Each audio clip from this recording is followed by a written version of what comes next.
you watching? Watching Netanyahu's gonna be.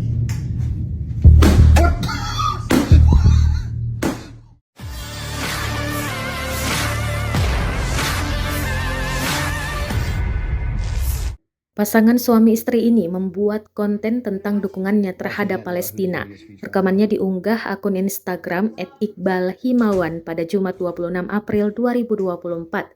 Dalam video tampak pria sedang asik menonton pidato Benjamin Netanyahu, Perdana Menteri Israel. Sang istri sempat menanyakan kepada suami tentang tontonannya.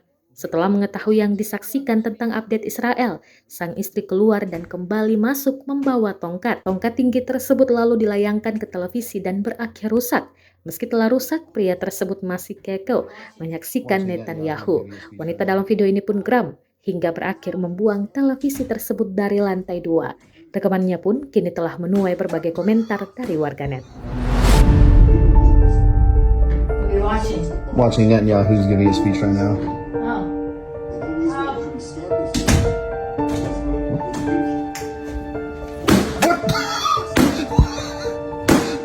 Oh.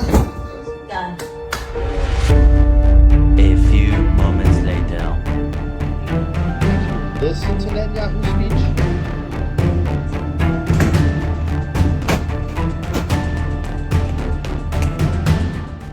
Download Tribun X sekarang, menghadirkan lokal menjadi Indonesia.